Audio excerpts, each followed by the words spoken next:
Locho sampo pa gyot pa tuche tempe tinle yarngonda pek zambe ze parache palden lame shabla solvade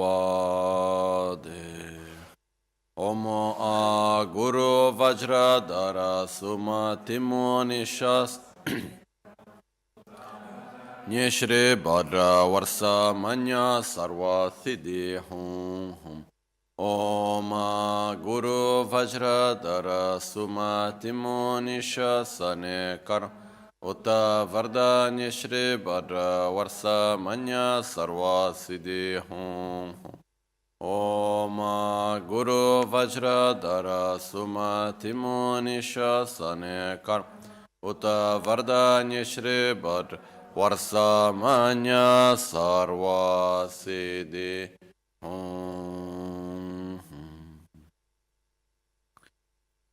Pakyuke kodan dagi lo Pakyuke sundan dagi nga Pakyuke tukdan dagi yi Ten yerme çiktu jingi lo Makyuke kodan dagi lo Makyuke sundan dagi nga Makyuke tukdan dagi yi Ten yerme çıktı jingi lo Om Muni Mahamuni Shakyamuni Swaha Om Muni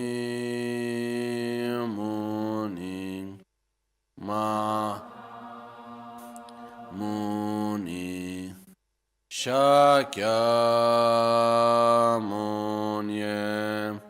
Swaha Om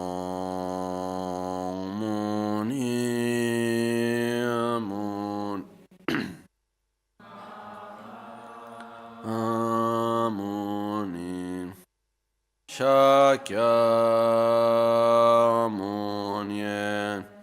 Swaha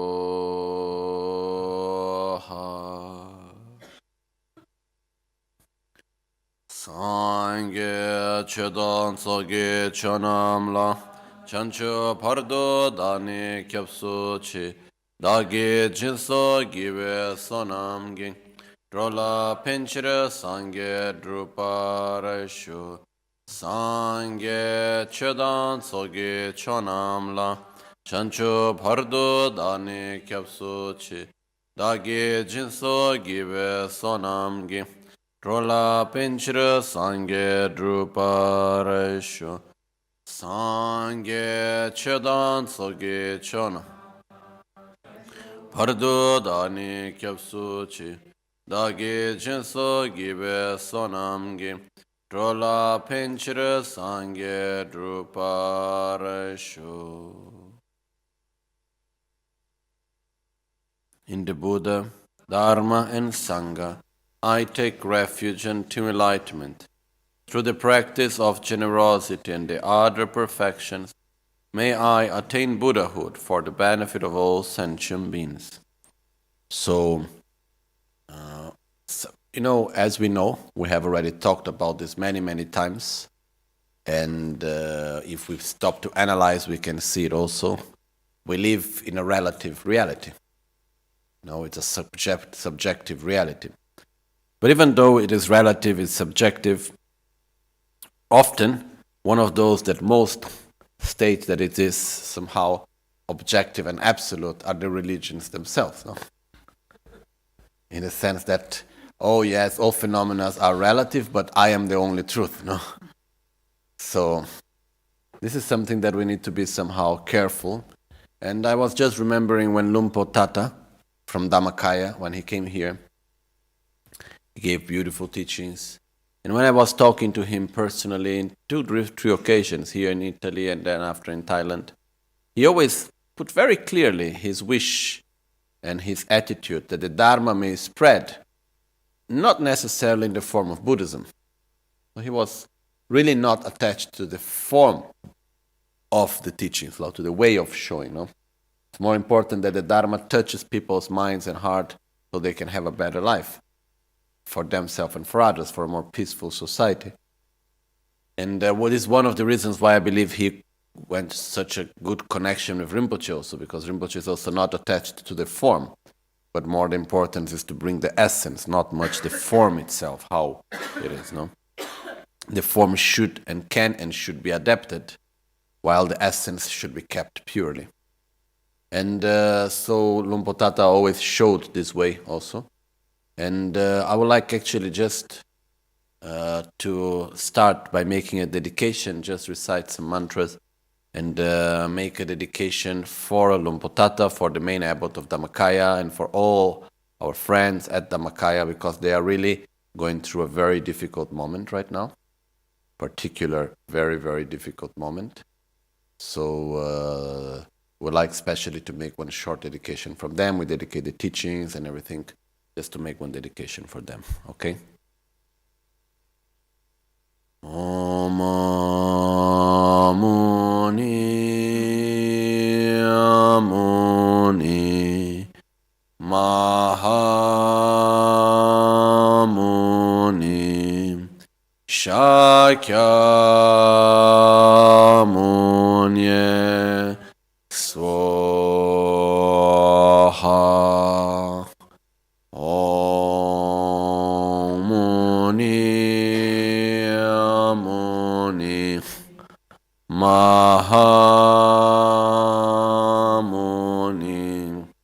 Shakya Munye Swaha Om Muni Muni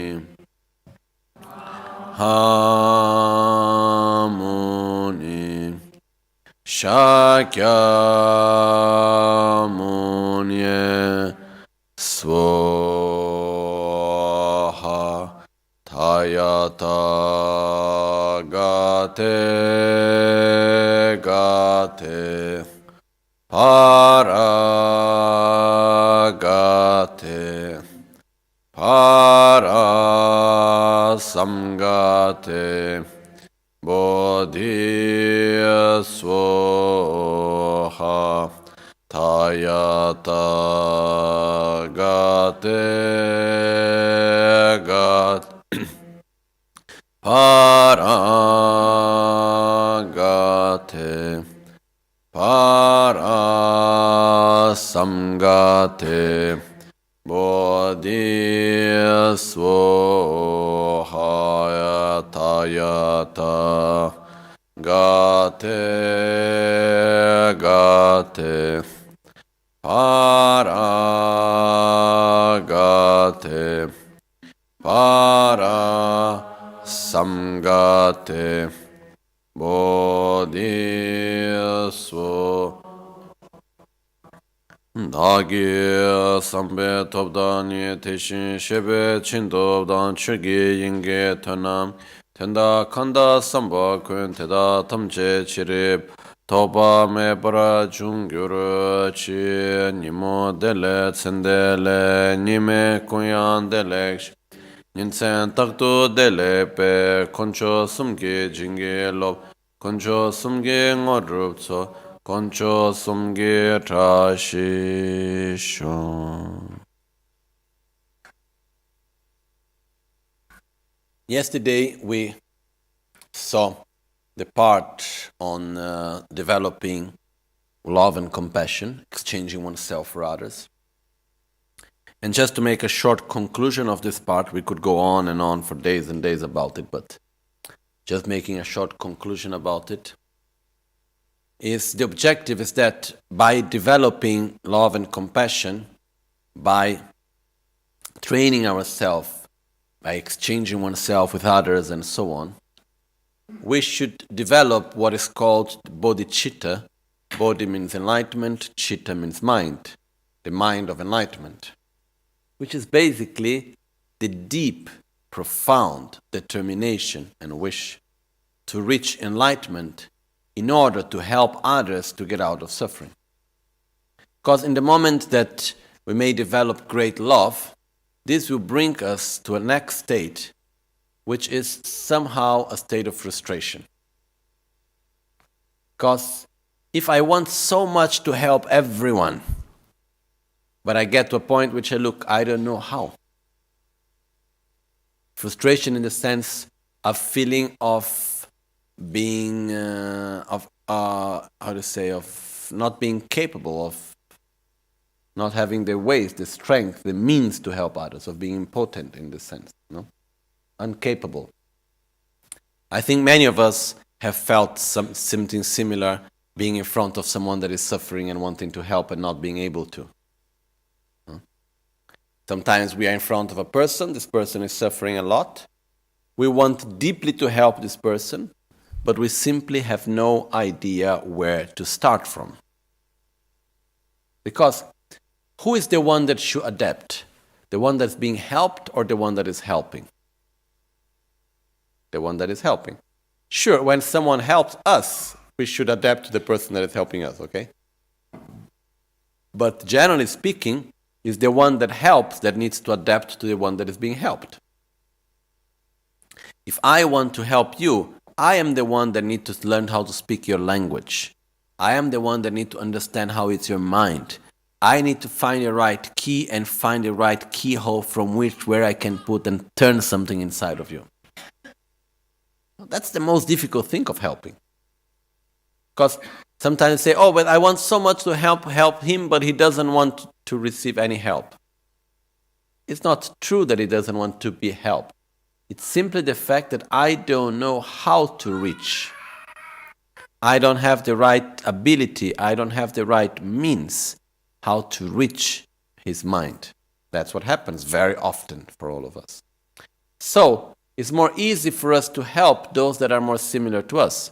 Okay, there are other ways of helping. We could help people materially, we can help people physically, we can help people socially, but the most important and difficult way of helping actually is to help people spiritually, to change their inner behavior, to develop their inner qualities, to eliminate their defilements. That's the most difficult part of all, of helping.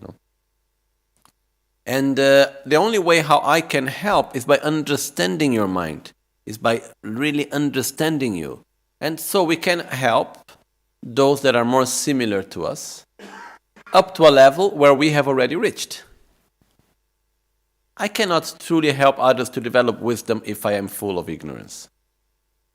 I cannot truly help others to develop love if I am full of anger. It simply doesn't work. If we see the people that have helped a lot in this world, these times or in the past, most of them were people that really, they didn't have wonderful conditions, but they had wonderful qualities. And one person can do so much to help so many people. But it's a result of the inner qualities they have developed. It's not a result of having wonderful conditions. Okay? So if I really want to help others, I must develop my own qualities. It's like one example for this from the material point of view, which really touched me very much when I read about it. It was many years ago, I don't know, some 15 years ago or more. I was living in India and I used to receive every week the news magazine, the Time News magazine and the Newsweek. It was my way of somehow being connected with the Western world about what was happening somehow. No? So I used to read these magazines. And then one time, there was in both magazines one very short article on the side like this, talking about one man, and it was stated on both magazines that the article was very short because he didn't want at all to be interviewed and he didn't want his name to be published and anything like that.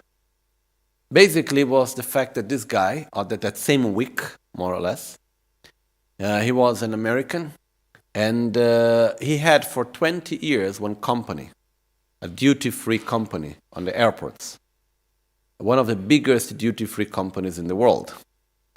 And basically, he built up this huge company, and he sold it for something around $12 billion. That's the number I remember. I remember it was massive. Okay. And he sold for that massive amount of $12 billion. That's what I remember. And the fact is that he didn't keep 1 cent on his own pocket. Contextually, he opened one foundation and he put all the money inside to help Africa, some countries, some situations in Africa. And he made one rule that in something like 9 years or whatever, 10, 12 years, all the money should be finished. And his name didn't appear anywhere, nobody knew. And in the article was writing, he has been living for all these years, continues to live as a normal middle-class person, traveling in second class airplane, walking with a $5 watch. And his family had no idea that he owned the company. His wife and the children. And no one had any idea that he owned such company. And then suddenly he just sold it and he made this thing to help others. So he generates the motivation, he kept the motivation, and he fulfilled his commitment. It's quite special. It's a really like bodhisattva way. So this is an example of, if I want to help someone materially, if I see there are people that have hunger, I need to make money. I need to have food to give to them. If I am in the same situation, sure, I can help in other ways, but I cannot help by giving food. So what I need to do, I need to develop my own strength in order to help others. Okay? That's called the bodhicitta, like the king. First I must have the power, then I can guide others. Similar to that, first I must develop my own love and stability and wisdom so that I can guide others to develop such qualities. Otherwise, this is simply not possible. And one of the special qualities of a Buddha is his ability to understand the mentality of each and every one perfectly. So he knows how to act precisely in accordance to the needs and capacity of each one of us. So, that's what we need in order to help others. So the motivation that comes is, I want very much to help every sentient being. So I must develop my own qualities, because that's the only true way how I can help others in a more deep and profound way. There's no other way around. So the wish to reach enlightenment is not the result of one's own objective somehow. The wish to reach enlightenment is the result of love and compassion for others. That's the basis that gives us the strength to practice generosity, morality, patience, effort, concentration, wisdom, to walk on the path to enlightenment. What is giving us such strength is the love and compassion for others. Because if it is only for ourselves, it's enough just to get free from samsara, which is already a lot, but we don't need to reach enlightenment, which is actually quite, if we divide the path into time-wise, 1/3 is to get out of samsara, another 2/3 is to reach enlightenment. So, why would I want to reach enlightenment if I don't care about others? The only true reason why we may wish to reach enlightenment is because we want to help others, and we see that this is the only true way of being of great benefit for others. It's by developing our qualities to their maximum potential, by reaching so-called enlightenment, by becoming a Buddha. That's the only way how we can truly help others in a deep and profound and beneficial way. So, we put effort. I must develop my own path. I must develop my own qualities, so that by this way I can truly help each and every one that I come to meet, that is around me, that I will see now and in whatever future life. I must help everyone in the best way. And for do that, I must develop my qualities. Okay? And this is the part of bodhicitta. Okay. So I would like just to say one thing before start with the part relating to wisdom, but it's because it is in my mind, and if I don't say it remains there, and then there is not much space for the other things. So it's just the fact that we are living now in a moment, as Rinpoche said a few times, we are living in our golden age. Generally speaking, we are in a moment of degeneration in the world, but for ourselves, for our group, for us that are here, really it's a golden age from many different aspects. We have all the positive conditions. All the positive conditions. So, we should not take it for granted, because sooner or later things change. And when things change, it's too late to give value to them. No? Things happen. We saw what happened in Tibet. No? When everything looked very stable, had been like that for centuries, and then suddenly, boom, big change. We have seen it in many places, in many situations. So sure, we put our whole effort to build the continuity, to keep the good qualities of things that we have, to make it last for long, and so on. We put energy in that direction. But truly, we have no idea how long things are going to last, in which way, and so on. We don't know. We may get sick, situations externally may change. We have no idea what can happen. So it's truly the fact of using in the best way as we can what we have right now. So we are really, really so fortunate, even if we just take, for instance, the fact that, let's talk about Italy, but I think it's for most of Europe. It's so rare there to have, for example, a Dharma center with a master that has the experience, the knowledge, the love as Lama Ganchen. Nothing against anyone else, totally have deep respect for everyone. But the fact is that even from the point of view of having a master that has come still from the old generation, like I have not had 1/10 of the experiences that Rinpoche had. I'm not talking about qualities that come from life to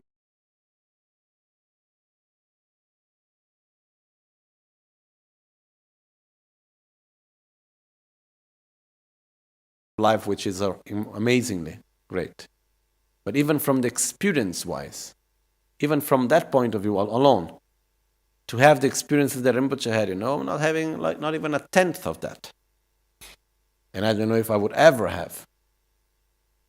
So, very few centers, very few places in Europe, for example, we can have masters that have this type of knowledge, this type of charisma, and so on. So only this is already something extremely precious for us. Okay? Then we have the connection. It makes it even more special. We have the material possibilities in so many ways. We are really, really, really in a golden age, really in a very, very special moment. So if we do not do things now, if we do not practice now, when are we going to do it? When the conditions are not there anymore? Then it's too late. And things do change. I'm not saying I do not foresee anything, so no need to go each one to one's own paranoia and saying, oh, the Lama talked about that things change, what may be happening, or this or that. I'm not talking about anything specifically.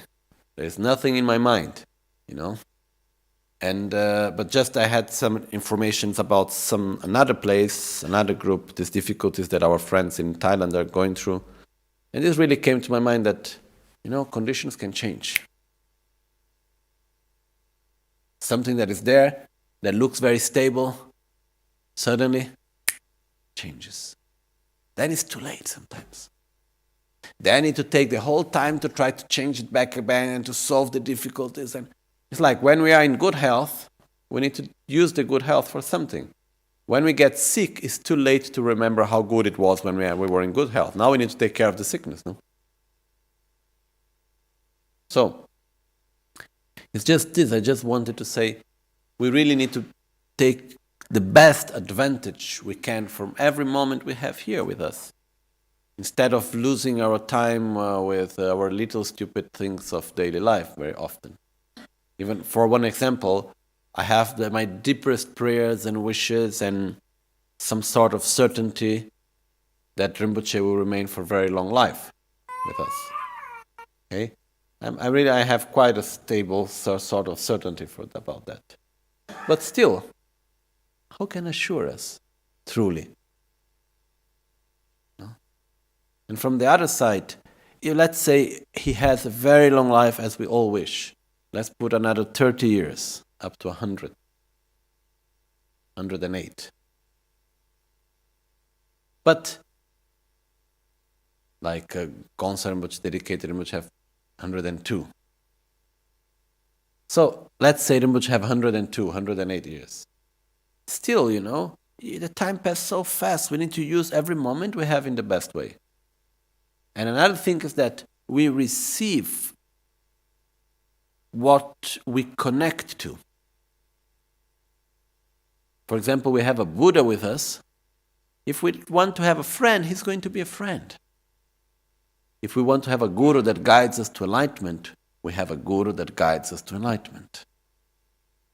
If we want to have a guru that guides us to enlightenment that is also a friend, we can also have a guru that guides us to enlightenment that is also a friend. That's even better. But it depends on the way how we relate. And this is what we receive. So I just want to say that we are in such a precious, beautiful opportunity with so many good conditions. Really, really, really special. So we should not take it for granted and waste our opportunities, but we should use it in the best of our own abilities. Because when it's changed, when it's lost, it's too late to say, oh, it was, I should have. And things do change. If we use in the best that we can, then no problem. One day when it will change, we will just have to rejoice for the good things that we could do at that moment, no? Which is wonderful. But that's why we need to use the moments in the best way as we can. And by rejoicing and by putting energy and really using in the best way, because truly, truly, my own perception is that we are in the most special moment that we could ever be. We do everything for things to get better, but I don't know how things can be better. What are better conditions? No? Sometimes we expect, conditions to be different, and we're always hoping, if this would be like that, that would be better. But we already have the most wonderful conditions. So that's the best moment we have truly to practice the Dharma, to change our mind, to rejoice, to be happy. We have everything that we truly need. The only real problem we have is our ignorance, our miserliness, our selfishness, and so on. Then let's deal with it, But otherwise, truly speaking, we don't have any real problem, most of us. So we need to use the opportunity, the condition we have, in truly the best way as we can. Okay. It's just, I wanted to share this in a moment. So now we go to the main point of the day. Take a minute. So, we go to the next step as it says. Tempa tomne sawa ten chona milam tabur sama ke rikpe shila chen nyembo nigan ransar chul. Lamgi ngowo kunshin ala sha tunsam gyume kibur cha. Training in the ultimate awakening mind. In ultimate bodhicitta or absolute bodhicitta. When stability has been attained, impart the secret teaching. Consider all phenomena as dreams. Examine the nature of unborn awareness. The remedy itself is released in its own place. Place the essence of the path on the nature of the basis of all. In the period between sessions, be a creator of illusions. So, when stability has been attained, impart the secret teachings. What do we mean by the stability? Here we have two different ways of reading. One way, it refers to bodhicitta, because if we follow the order we are doing now, After bodhicitta comes emptiness. After relative bodhicitta comes absolute bodhicitta. After developing love comes wisdom.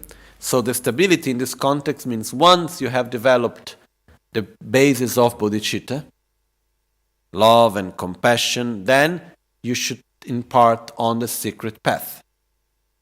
The secret path, the secret teaching, refers to emptiness.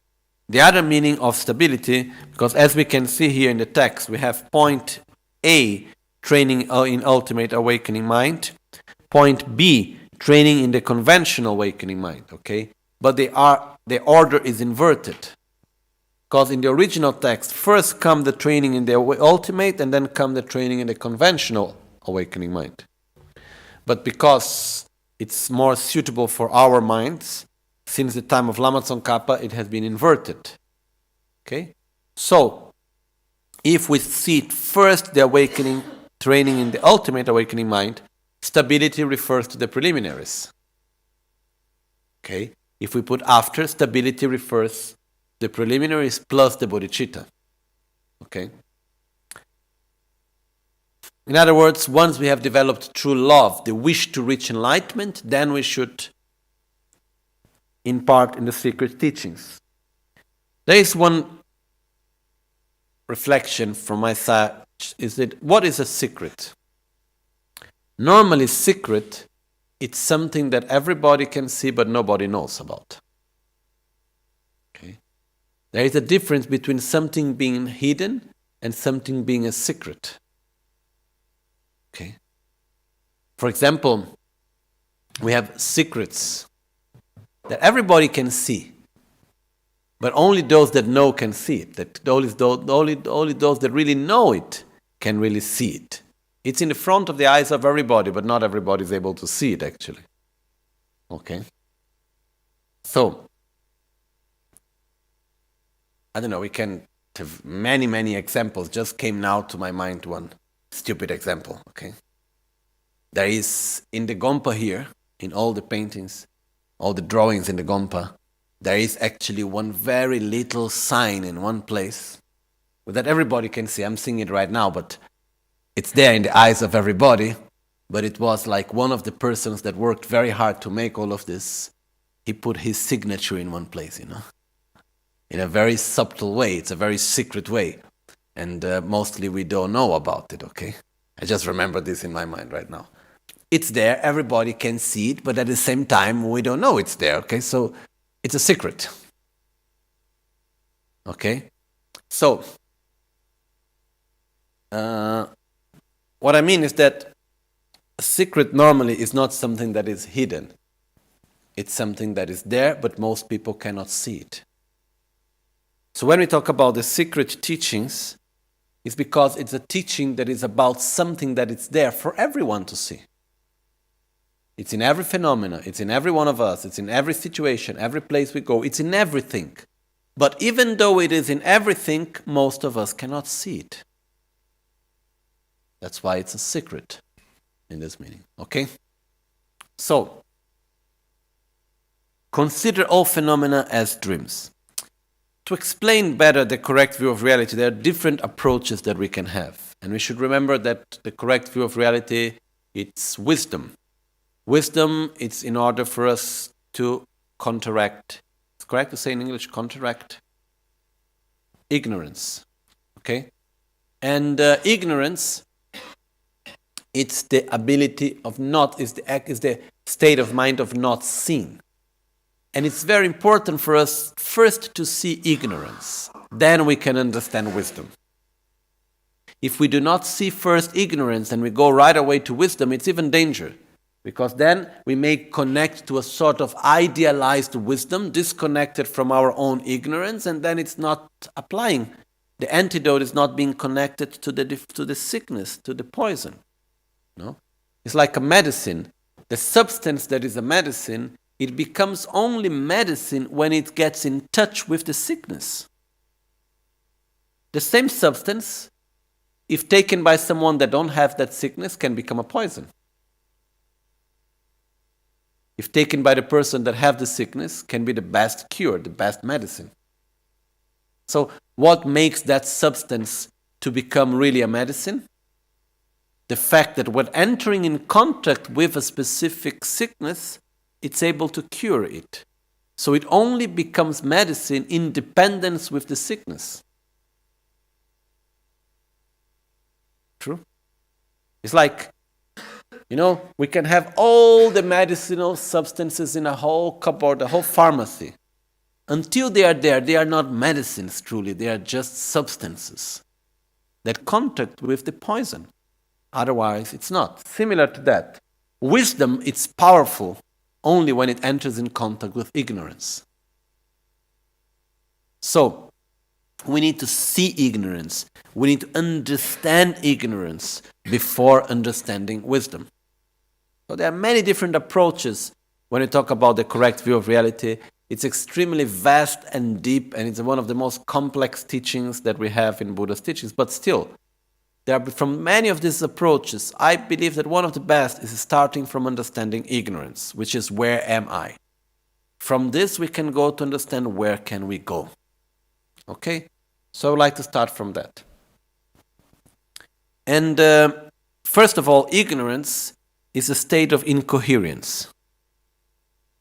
Ignorance is not seeing, but one of the best descriptions for me is that ignorance is incoherence with reality. It's the fact that we perceive and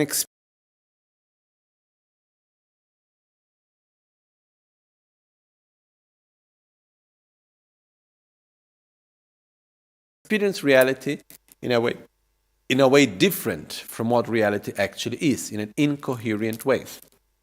Okay? So let's start with an example, which is the best way.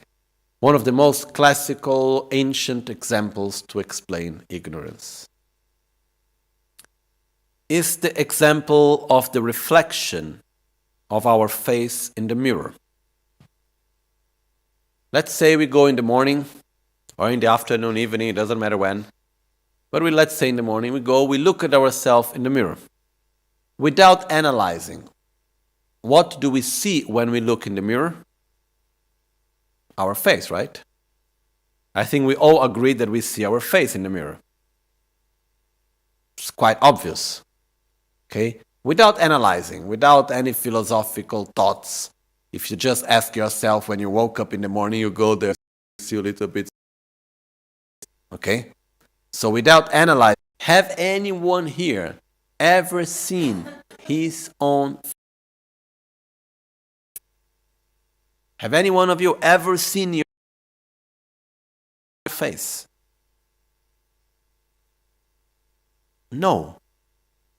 The only thing we have ever seen maybe is the tip of our nose, depending. And the only thing that truly we can see, the face looks more thin. So you will look, and then suddenly one day you look to a flat mirror and say, I got fat, what happened? Or the other way around, Okay, if being thin is all a matter of image, just buy a curved mirror, makes life easier sometimes. But anyhow, the point is that, do we believe that it's our face? Do we grasp at it as being our face? Or we have the awareness when we look at it in the mirror and we say, oh, look at that, it appears as my face, but actually it's just a reflection. Do we have this awareness?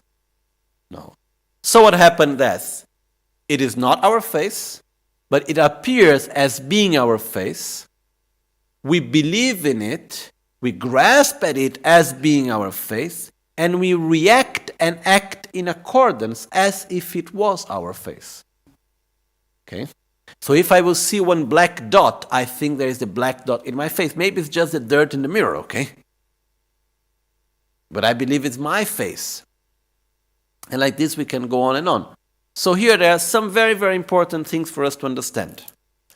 First of all, the face exists. The reflection of the face in the mirror also exists. But the reflection of the face in the mirror does not exist as a real face. The reflection of the face and the actual face are two different things. Clear that? Okay?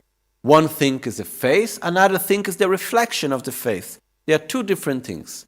It's even because the reflection of the face, what we see, it depends on so many factors. It depends on the light.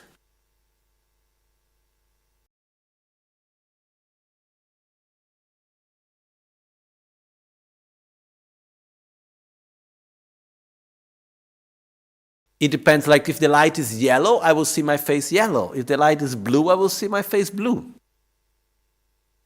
Okay? So it depends on the light. It depends on how clean or dirty is the mirror. It depends if the mirror is flat, if it's curved in one way, if it's curved in the other way, what type of mirror is made. Some mirrors make things look bigger, other mirrors make things look smaller. It depends what type of mirror, in what type of mirror the image of our face is being reflected. Okay? So all of this makes a difference. So, one thing is the reflection of the face. Another thing is the actual face. Is this clear for us? There are two complete different phenomena. That actually the face and the reflection of the face are two completely different phenomena. That's correct, clear, right? Now, when we look in the mirror without analyzing, do we make such distinction? No. What happened? Even though what we are seeing is the reflection of the face appears to us as if it was a real face. We believe in it, we grasp at it as being a real face, and we act and we react in accordance as if we are relating to a real face. Is this clear? My reaction of attraction, of aversion, my reaction of fear, depending on what I see when I look in the mirror. Can I have a reaction of fear if I see maybe something in the face when I look in the mirror? Maybe it has nothing to do with my face, it's just something in the mirror, you know. But I believe I am seeing my face. So what happens is that I see the reflection, it appears to me as being the face, I believe it's the face, and I act and I react in accordance. Now, if we analyze, is it a coherent perception or is it an incoherent perception? It's incoherent. Why it's incoherent? Because we see the reflection of the face as if it was the real face. The reflection does exist, the face does exist, but they are two different things. Okay? What does not exist? The reflection as being a real face. That doesn't exist. Okay? I think it's quite clear, right? It's very important for us to understand the example, because if we catch well the example, then this will help us to understand the actual meaning when we talk about the reality of phenomena. Yeah, Thomas?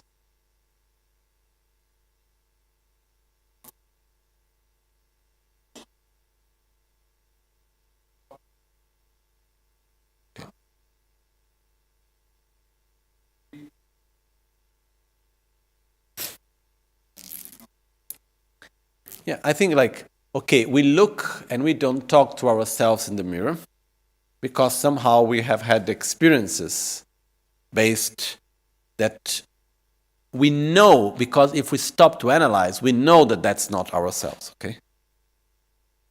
But in the direct, non-analytical perception, we see that ourselves. Also because we are not going to stay talking to ourselves. Animals, they may react because they don't see us themselves, most probably. They see it as another animal. Okay? Basically, I think that's the main difference. But we still see it as our face, even though if we stop to analyze, we know that it is not. No?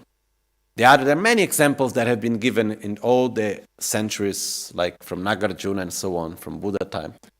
This is one of the oldest examples. Another old example that is given is the reflection of the lake, of the moon on a placid lake.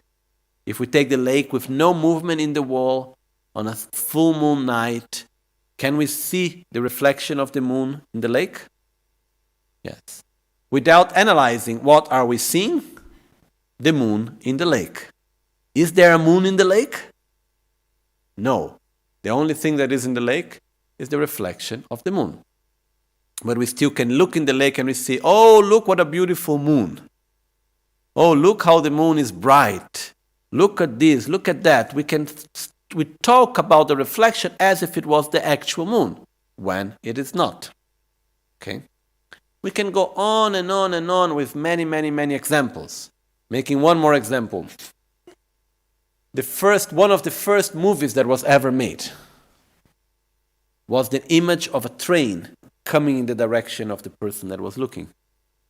Okay? And the first time they put in a hall and they made the projection, when people saw the train, and I have never seen a movie before, huh? When the people saw the train coming in that direction, they stood up and they ran away. Okay? People got scared. So, was there a real train? No, but how did it appear? As the actual train. Okay? Even though it is not. And the image, it's quite tricky, this aspect of image. Because, for example, when we look in television or any movie, we see an object of desire. Is it our real object of desire, what is in the television, or is it just a representation of it? Do we still get desire? We see an object of anger, do we still get angry? Do we say, look at him, what he's doing? It's just pixels on the screen, come on. And there we are getting emotions out of it, no? So, we get fear. Can we get fear out of the image that we have? Yes. But if we stop to analyze, it's just little dots of color. Okay? But even though we analyze, we know. Without analyzing, we don't know. It appears as being the actual object and we believe in it, okay? Same thing with the mirror. So this is we're not here to analyze neurologically why it happened, blah, blah, blah, blah, blah. We're not entering into that discussion. We are just here to take it as an example. Okay? Well, so now this is the example. It's important to stick to the example. So now, consider all phenomena as dreams. Once we have seen the example, we should go to the meaning. Okay? There are many different ways how we can go through it and explain it and so on. Let's take one path.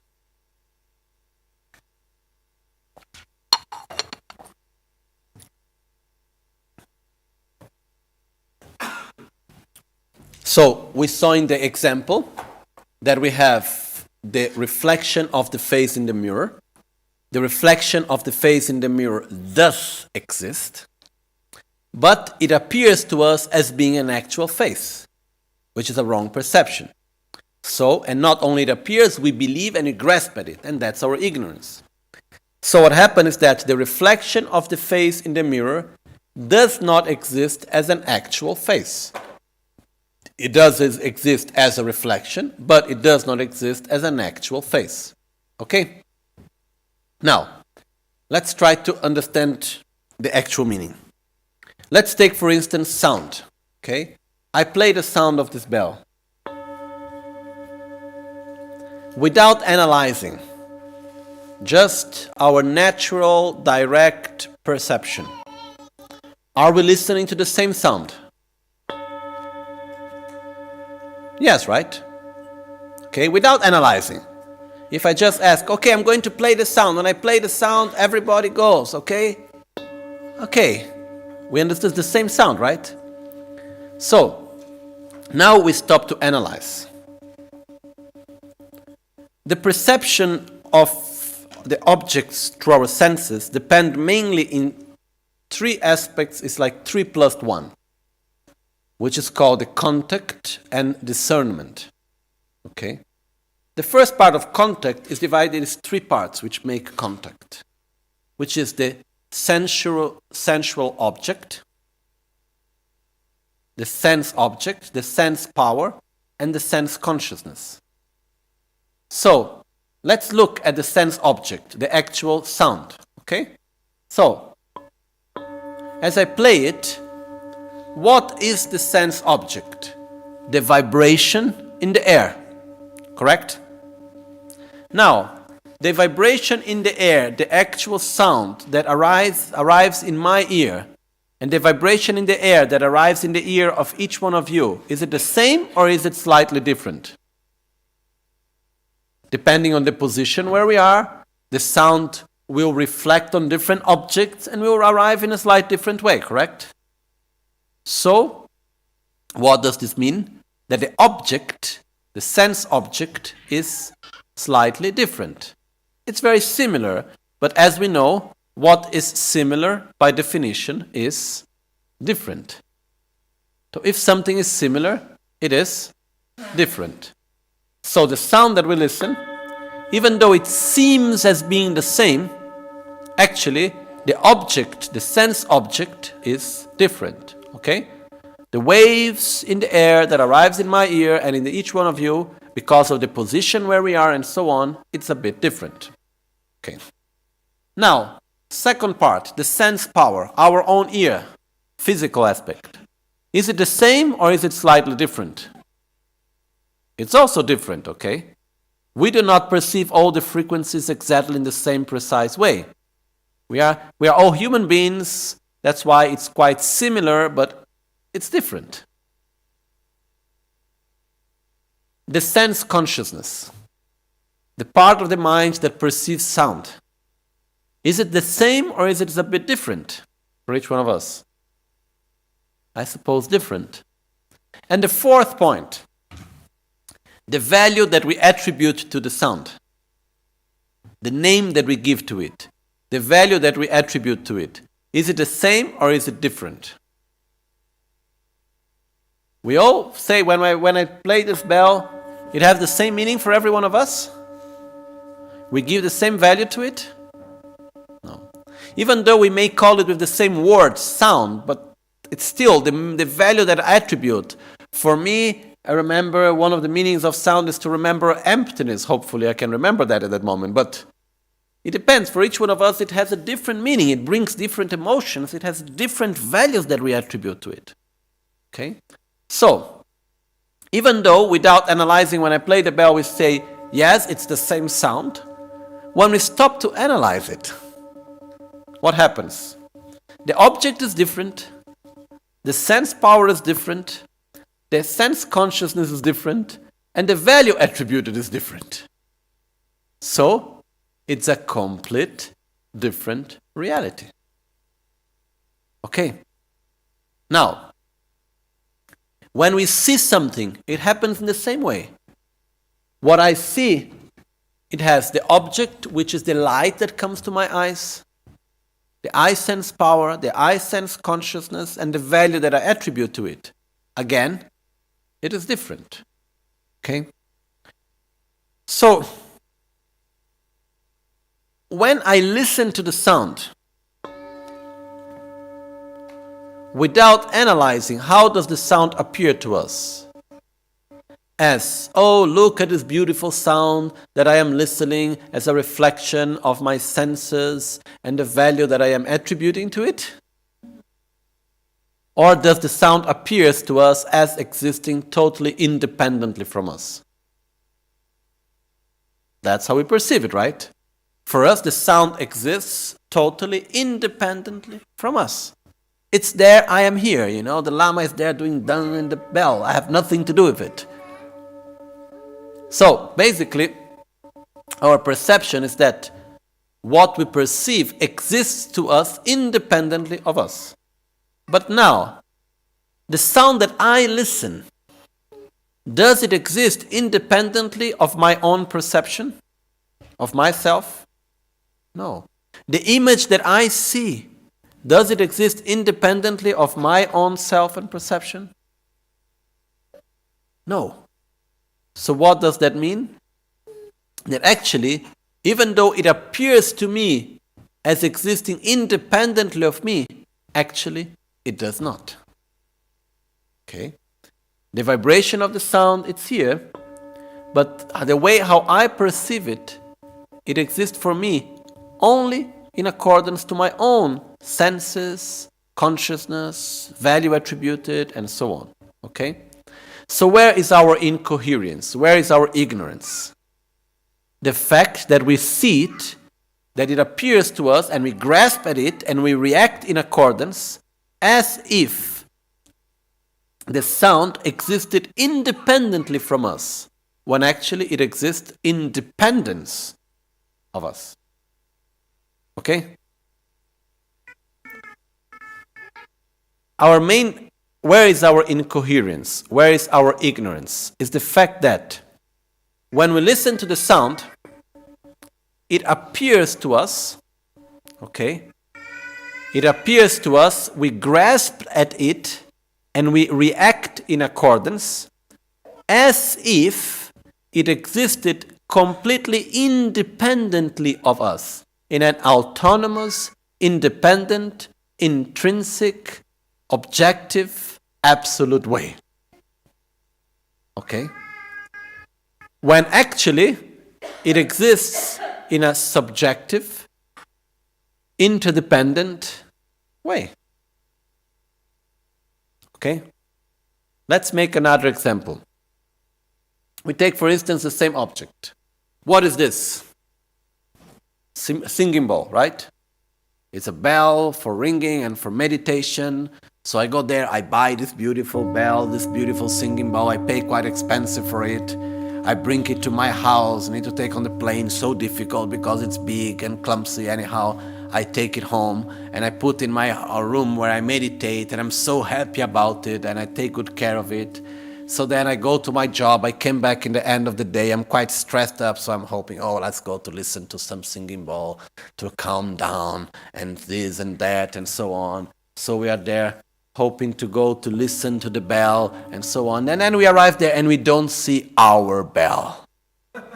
So I go there, where is my bell? I cannot find it. Already not so happy with it. I look around the house, I don't find it. Suddenly I go in the garden and there is my bell, singing bowl for meditation, being used to give food to the dog. Okay? So, what is my reaction to that? Who did that? Maybe it was my children, maybe it was whoever in the house, but someone took my bell, my singing bowl, and put it to give food to the dog. I love the dog, but this is not something for the dog where the dog should be eating. This is sacred object, blah, blah, blah, blah, okay? Then, as we are going around, what happens is that the person who took it just comes quite joyfully and said, oh, look, I wanted to give food for the dog, but I was not finding any bowl to put food for the dog, so I took one I found in your room. It's quite heavy and not so practical, but I give food on that. Okay? Who is right? Who is wrong? The fact is that, can this be a bowl for the dog to eat?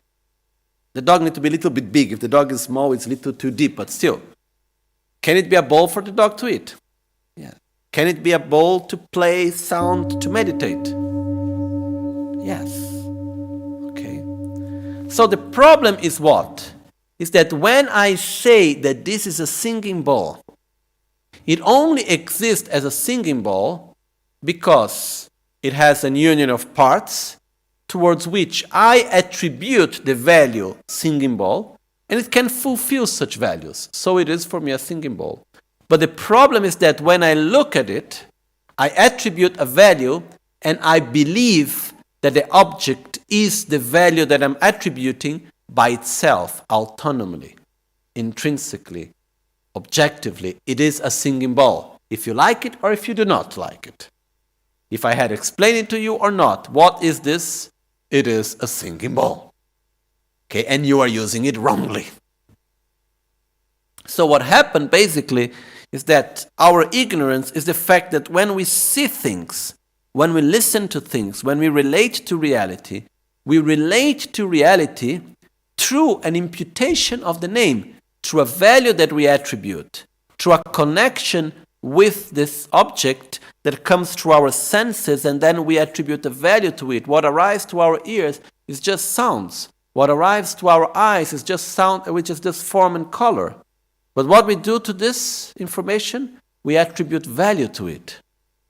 The problem is that in the moment that I call this a singing bowl, I am not aware that I am calling it a singing bowl. I'm not aware that I am attributing this value to it. And I believe that the object is a singing bowl independently of me. And if anyone sees differently and uses differently, we can have trouble together. Okay? So, where is our ignorance? Where is our incoherence? Seeing reality that is interdependent, subjective, as if it was objective, independent, autonomous, intrinsic, absolute. So what happened is that reality around us, everything we see, we listen, we touch, we smell, all our 6 senses, also the sense of our mind also actually, everything that we perceive, it appears to us as if it existed inherently, independently, objectively, when actually it is interdependent, subjective. Okay? So, the fact is, does the singing bowl exist? Yes, it does exist. But does it exist inherently, independently of the value and the name singing bowl that I am attributing to it? No. If we take, for instance, the little booklet here, okay, for me it's a sacred book because it brings so many important prayers and texts of teachings, really, really very sacred text for me. But what happened is that, what is it? It's a union of parts towards which I attribute a value. What are the parts? Paper, ink, words, letters. And I put all of this together and I attribute a value to it, towards it, okay? But the problem is that I am not aware that I am attributing this value. And for me, this is a sacred book. Full stop. And if someone sees it differently, I would disagree. Sure, there are wrong perceptions. If I take this object and I see it as a chocolate cake, and I truly believe it's a chocolate cake, I come to you and say, oh, let's eat a nice chocolate cake I have at home. Please come, I invite you, and so on. I sit it on the table. It's a little glossy, but I think it's really nice. And then I go there to cut it, and it's not cutting. And I say, what a strange chocolate cake. It even makes some sound. Is it going to be a chocolate cake? No. Even I believe strongly. Why? Because it cannot sustain the characteristics and functions. It's like the reflection of the face in the mirror. Even though I believe deeply it's a face, is it a face or not? No. Why? Because it cannot fulfill the functions of a face. It can fulfill the functions of a reflection of a face, yes. Of the image of the face, yes. But not of the actual face. So our problem, our ignorance, is the fact that we perceive reality as if it was objective, independent of the observer, of the attribution of the name, when actually it is not. In other words, reality appears to us as if it was objective, we grasp at it as if it was objective, and we react towards it as if it was objective, when actually it is subjective. So what is ignorance? Is to see subjective reality as being objective. What is wisdom? Is to perceive the subjective reality as being subjective. Is to perceive subjective reality as being subjective. is to perceive subjective reality as not being objective. That is wisdom. Okay? So, the first step which we should get today here is understanding how things appear to me and how actually they are. Which means, when I see something, when I listen to something, does it appear to me as existing independently of me or not? Does it appear to exist objectively or not? Yes. Does it really exist in that way? No. That's a big step already. The real problem is that it's not enough to understand. We need to change our own worldview. We need to change our own paradigm. It's relating to reality constantly, being aware that actually what I see in the mirror is not my face, it's just a reflection of my face. Even though we know, when we go to the mirror, what do we see? My face. It's not my face, just a reflection of the face. Okay? Then we go to, look at my face. No, it's not my face, just a reflection of my face. But that's how we do. So we need to train ourselves at a point that when we look in the mirror, look at a reflection of my face, right away. That when we look to reality, what do we see? We see a complex, interdependent reality. Okay? I like just to make one last example to understand it. That is a little bit the way that I saw in some books and some explanations from like a modern perspective from quantum physics, which is quite similar in a way. The different explanation is given in the following way. Let's take the object before, this object here. How many possibilities exist at this very right moment in this object of existence? How many things can this be? Countless. Okay? When I see it and I give a name to it, what I am doing, I am choosing one of the countless possibilities. And I believe that it is the only possibility. That's our ignorance. If I see one possibility and I am aware that is one in many, many, many others, that's wisdom. I see one possibility, which I say singing bowl, but I am open at the same time for all the others. Because I know that it's just me who is choosing one possibility. Our ignorance is that even though there are countless possibilities, we grasp at one and we believe that it's not a possibility, it's the actual reality. And it does not depend on me. That's what it is. So we grasp at one possibility and we think that that's the actual reality. We close away all the other possibilities and we think that that's the only thing that exists. Okay? I think it's quite clear, right?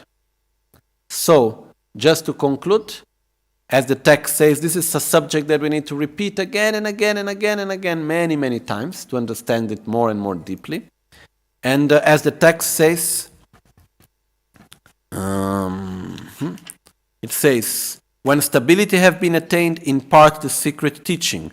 Consider all phenomena as dreams. I'm not going to start explaining now the example of the dream, but if we change the verse a little bit, we could say also, consider all phenomena as the reflection of a face in the mirror. Okay? Jetsun lame kutse rapten chi namkara trinle chochur gepadang losan tempe dreme sasumgi drove munse tato ne gyurchi nimo dele tsendele nime kuyan delek shing ninsen takto delek pe koncho sumke jingi lob Koncho sumke ngodrup sol, koncho sumke trashisho. At dawn or dusk, at night or midday, may the three jewels grant us their blessings. May they help us to achieve all realizations and sprinkle the path of our lives with various signs of auspiciousness.